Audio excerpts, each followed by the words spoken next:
What's going on, everyone? I'm Crysis, and if you haven't guessed it by now, yeah, I love movies. Not as much as August, mind, but I don't think I'll be able to do that again if I tried. 26 movies in 1 month is a bit much, even for me. 20, on the other hand, yeah, that's more doable. I've done that a few times this year already, so without further ado, let's get to the reviews. Starting off the month, well, I don't want to say strong, but just starting off the month, was a screen unseen which turned out to be The Threesome, starring Jonah Hauer-King, Zoe Deutsch, and Ruby Cruz. It has to be one of the movies of all time, and it has to be one of the messiest stories I think I've ever seen, and almost all of it could have been dealt with a lot quicker and easier if there had been literally any form of communication between the three main characters.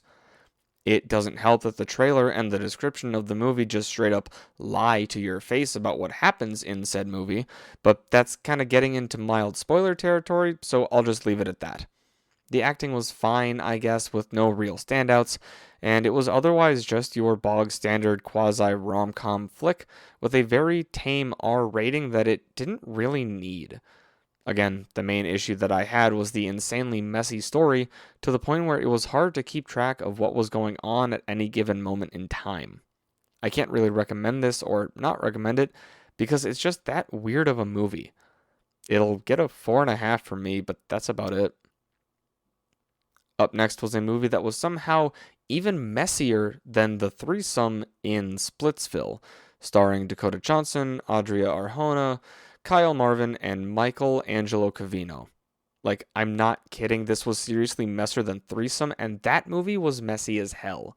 The acting was fine, I guess, but there was just so much random shit going on all at once that just made it not a great experience. It would jump from story beat to story beat without giving any time to breathe, and the whole movie wouldn't have happened if literally any of the characters had just communicated with one another. It was just rough in a way that I haven't seen in a while, and I don't think that's a good thing for this, so it's getting a 3 out of 10. Ending that first week of films was Twinless, starring Dylan O'Brien and James Sweeney, and it was just something else. And while I did enjoy this movie, I will say that once again, the storytelling was insanely messy, as it was trying to follow both perspectives at once, which it did kind of fail at most of the time. When it only followed one perspective was when it was at its best, and that was mostly when it was following Dennis, played by James Sweeney. It was also trying too hard to be dramatic at times, with the delivery of some lines coming across as comedic when they really shouldn't have, which did break the illusion of the movie. The opening credits were also weirdly deep into the runtime, about 20 minutes or so, which threw me for a loop when that happened because it was such an unexpected break in the storytelling, though that's not really the director's fault. It did succeed in a few things, but they relate more to the story than anything else, so I won't really say here for spoilers' sake. Overall, it was pretty decent, but nothing more than that, so it'll get a 6 out of 10. For the start of the second week of movies, I saw Lurker, the first movie film to see a relatively wide release, and it was certainly a movie. God, how many times have I said that already, and it's only the fourth movie of the month. Now, I will say that seeing a movie from the perspective of the antagonist is always a fun idea, but in this instance, it just didn't work. The main character, Matthew, or Matty as he's called, is awkward, obsessive, and overall not a great person, but those traits just don't mesh well in this movie. I'm not sure if it's because of the acting or what, but it just turned me off from his character. Plus, when we're thrown right into the obsessive behavior at the beginning of the movie without ever getting to know Matthew in the first place, it just felt wrong. Showing a downward spiral from fandom to obsession would have made for a better story, at least in my opinion. We also get to add another movie to the list of projects whose endings I disagree with, so that's always fun. Plus, when about 10 minutes of the movie is DSLR shaky cam, with about half of that at flashing lights, it made it hard to watch at times. Overall, it just wasn't a pleasant experience, earning it a 4 out of 10. Man, this month has not started out strong. Luckily, though, that streak would end, as I saw Spinal Tap II, The End Continues, and it was fantastic. Now, I will be the first to admit that I didn't really know much about Spinal Tap except for but this goes up to 11. up until the week before I saw this. But this movie was a great return to form for the creators and fictional band. The comedy was great. The what the factor was dialed up to about a 9, I would say. And the improvisational method of telling this story is honestly what makes it so unique in my mind. It was great not having to worry about a messy relationship subplot or angsty teenagers the whole time, though the men in the band were angsty for most of the movie, and it was overall a great experience. Though I have to say Paul McCartney and Elton John showing up were not on my list of expectations for this movie going in. Easily one of the better comedies I've seen this year, and it's going to get an 8 out of 10 for its efforts.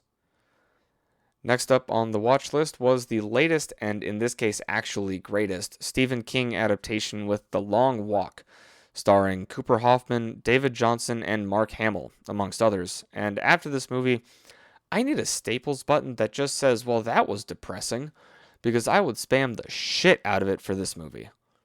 The Long Walk will also be joining the ranks of Warfare and Bring Her Back from earlier this year, where I'm glad I saw it, don't get me wrong, but I will not be seeing it again. Great movie, but damn, it was rough getting through it. At every turn where you think you know what's going to happen next, it just throws you a curveball that hits you right in the gut, and it makes each death shocking, despite knowing that it's going to happen from watching the trailer. Everyone did a phenomenal job in this movie, from Cooper Hoffman to David Johnson, even to Mark Hamill in his small role. It was just perfect. It actually made me care about each and every character, despite only knowing them for a short time, and it was just amazing, and it'll get a 10.5 from me. Following Peak was more Peak with the new Demon Slayer Infinity Castle movie, and yeah, a wholly peak anime Batman. Badass fights, beautiful animation, and an amazing first part to a 3-part story, but I'm wishing that this was just made into a few seasons worth of the show as opposed to 3 separate movies. I can't really talk about the story much without going too far into spoiler territory, especially considering that this is technically season 5 of the anime, but suffice to say it was absolutely amazing for fans of the series. Everything was absolutely gorgeous, and one character actually surprised me in how badass they were despite previous appearances in the show. The only downside was the half-hour detour they took at the end of the movie, which killed any momentum they had with the story. And it was a long half-hour too, and it would have been fine if it was just an episode in a season, but as a part of a movie, it just felt wrong. Other than that, though, it was an absolutely fantastic film, so it'll get a 9.5 out of 10. Up next was a movie from a new distribution company called Aura Entertainment, Code 3, starring Rainn Wilson, Lil Rel Howery, and Amy Carrero. So, first off, pro tip for comedy movie writers, fourth wall breaks don't inherently make your movie funnier. Unless it's previously established that your character can break said fourth wall, like Deadpool, She-Hulk, most of the Looney Tunes characters, and others, just don't do it. Aside from that, though, the movie was great. It showed the highs and lows of working as a paramedic, showing the camaraderie that comes with the bonds that the paramedics form over their shared trauma from the stuff that they see. Most everything seemed medically accurate as far as I could tell, so at least they did that right. And there were some great feel-good moments that led up to some absolutely heartbreaking moments immediately after. Overall, it was a very good movie, though the fourth wall breaks could have just been narration and it would have had the same effect. So it'll get an 8 out of 10, with those 2 points being lost in the fourth wall. Finishing off the second week of movies was The Baltimorons, starring Michael Strassner and Liz Larson. This was a very cute, if slightly unrealistic movie, but hey, what movie isn't unrealistic in some way? This is probably the only example of a movie where the story being set over a single night is a detriment as opposed to a benefit, because while I do believe in the whole love at first sight thing, it just felt forced and mostly unrealistic here. Don't get me wrong, it was still a great movie from the acting to the sets to the improv comedy bits, but the main relationship between the dentist and the patient just felt extremely forced. Another minor slight that isn't really the movie's fault was the fact that a Christmas movie released in the middle of September. Again, not the movie's fault necessarily, just a bit strange to me. With everything in mind, these Baltimorons get a solid 7 out of 10. Up next was the second Screen Unseen of the month, showing us easily my favorite movie of the year up to this point, Eleanor the Great, starring the ever-hilarious and lovable June Squibb, along with Erin Kellyman and Chiwetel Ejiofor. Now, to me, this movie has no negatives. I'm sure it does, and I'll probably find them in hindsight, but damn it, this movie was absolutely perfect in every way, shape, and form. June Squibb does perfect as little old Eleanor, and the rest of the cast is similarly spectacular. Erin Kellyman, Chiwetel Ejiofor, and especially Rita Zohar, everyone brings their A game, and it shows from beginning to end. It was also a fantastic directorial debut from Scarlett Johansson, who was able to bring forth the humor and seriousness that each moment needed, respectively. My favorite part had to be Eleanor flipping someone off in synagogue, which you definitely would never expect. None of the plot points felt forced, which for a story of this magnitude is mildly surprising. And honestly, the biggest reason this is so good for me is that it hit all of the emotional points dead on, and it is just a damn perfect movie. So it'll get the only 12 out of 10 up to this point. Starting spooky season a bit early the next day, I walked into The Jester 2, a sequel to an indie movie based on some YouTube shorts. As with most indie supernatural slasher movies, this is a solidly okay movie. Not terrible, but not great. And as with most supernatural horror sequels, this movie does too much explaining in the supernatural entity's backstory. Part of the allure of the Jester is his mystery, only knowing that his kills are pretty funny and gnarly at the same time. Aside from that, though, everything about this movie was pretty decent. The acting was okay, though the main character never felt scared of anything, even after everything started hitting the fan. Overall, it was nothing groundbreaking, but that's okay, and it'll get a 6.5 for its efforts. Following that up was the next Angel Studios true story, The Senior. And here's the thing. Okay, bad bit, but it was starring Michael Chiklis, who did play the Thing back in the early 2000s, so there's that. For the actual movie, though, just once, I would like an Angel Studios production that isn't your typical happy ending. Granted, that would require them to do stuff that isn't based on an actual story, but that's beside the point. Seeing the trials that Mike Flint had to go through just to live up to his own ideals was intriguing, showing the never give up attitude instilled in him from a young age. Michael Chiklis did a great job at showing the pain that he went through from one seemingly small injury in practice to the final game of the season. Overall, it was a pretty standard underdog, old dog, new tricks kind of movie, but it still worked, and damn if I wasn't extremely hyped by the end of the movie. Overall, it was a pretty fun watch, but one that I don't know if I would put on again. With everything in mind here, The Senior will graduate with a 7 out of 10. The penultimate screen unseen of September was Dead of Winter, starring Emma Thompson. Now, I'm not gonna lie, this movie is so forgettable, I forgot most of the story details by the time I walked to my car. A generic mystery thriller with a fairly predictable plot, everything about this movie was just okay. I mean, there's only so many ways you can do a thriller in this sense without making it supernatural, which thank God they didn't do, but it was just overall not that impressive. The thing that threw me off was the way the main character, played by Emma Thompson, was written, being a super stereotypical northern Minnesotan with so many oofdas and gosh utterances that you'd think you'd stepped into a Vine or TikTok making fun of the stereotype. It was just kind of meh, and not in a good way. So it'll end up only slightly dead in the water with a 5.5 out of 10. Following that was one of the most unfortunately overhyped movies of the year. Him, starring Tyreek Withers and Marlon Wayans. This movie is almost certainly a victim of being overhyped due to the name on the production company. It was overall a very okay movie with nothing extremely good or bad within its 96-minute runtime, and it just felt like the first draft of something that could have been ironed out, redrafted, and been something better. Marlon Wayans and Tyreek Withers did fine, but the emotional rapid switching for Wayans threw me off so much throughout the movie. On another note, for a sports-based horror movie, it focused too much on the sports and not enough on the horror for me. Sure, there was weird shit that would happen from time to time, but nothing that induced any kind of suspense or terror in me. It was just solidly okay, so it'll get an okay 5 out of 10. Following mid was just more and more mid to finish off the month, so let's get it started with Afterburn, starring Dave Bautista, Olga Kurylenko, Samuel L. Jackson, and Christopher Hivju.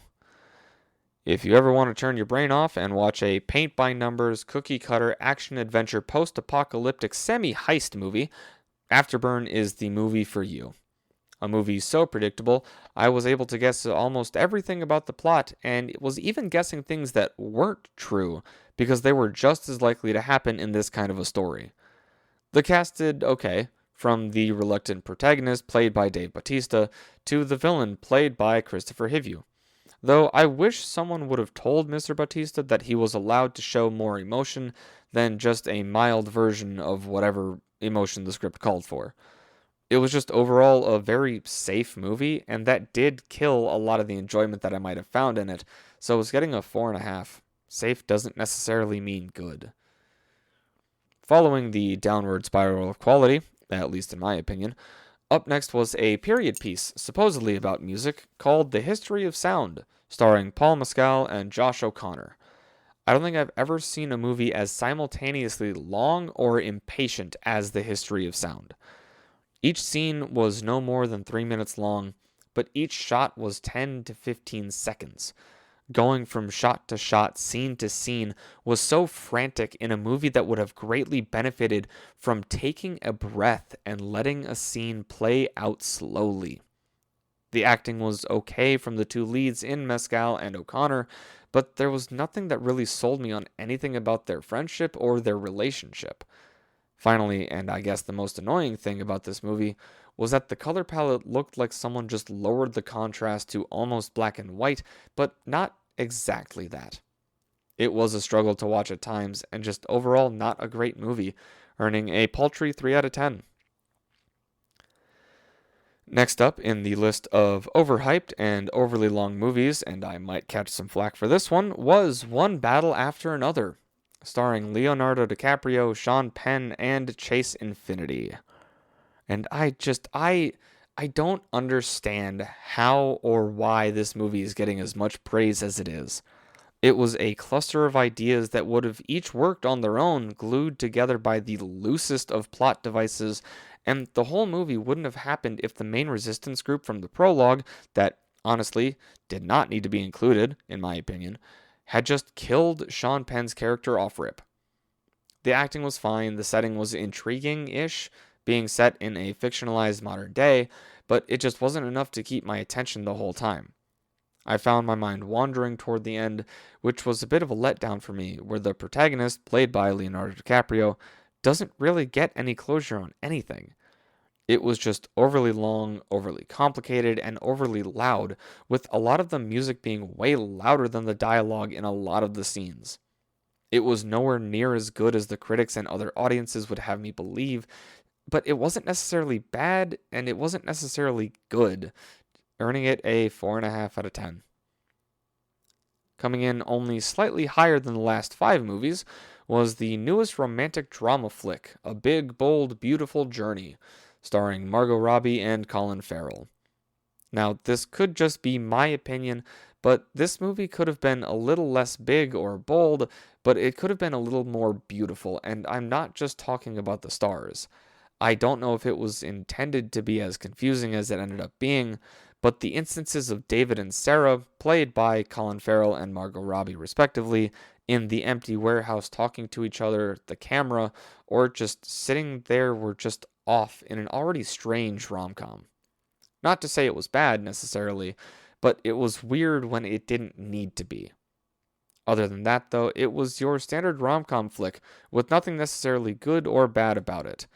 It was cute, and that's all I really need from rom-coms, so this succeeded at that, at least, earning it a romantic and slightly comedic 6.5 out of 10.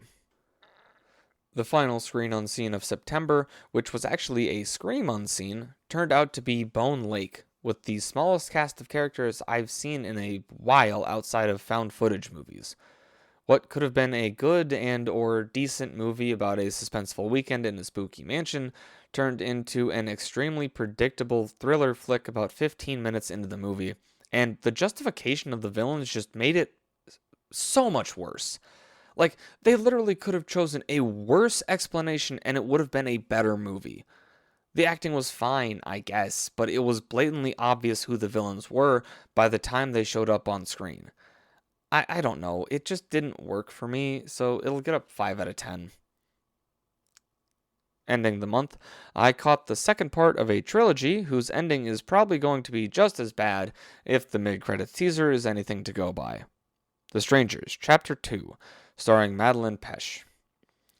First off, for a movie called The Strangers, why are we learning any of their backstory? It makes no sense, especially because these killers have no connection to the main character. Second, there were so many times where the chance for a oneer was there, but the opportunity was squandered by a jump cut that didn't need to happen. Third, and most important, especially for a slasher horror movie, so many of the kills happened off screen to the point where I just didn't care about most of the deaths in this movie because we meet a character and boom, dead the next time we see them. Like, compared to the first movie, it's slightly better, but that's not saying much. The acting was meh, the story was bad, and some of the events were so random that they just made no sense and made it hard to watch. I'll probably end up seeing Chapter 3 when it releases because I don't want to leave the story unfinished, but it's going to take a lot for me to actually care about anything that happens in it. Overall, I will agree with one review that I saw on Metacritic. The Strangers Chapter 2 is an improvement on The Strangers Chapter 1. Then again, a moderate case of food poisoning is an improvement on a severe one, so it'll be getting a 3.5 out of 10. In the month of September, I saw a total of 20 movies for an average rating of 6.2. I walked into 4 of those movies not knowing what I was seeing, those being The Threesome, Eleanor the Great, Dead of Winter, and Bone Lake.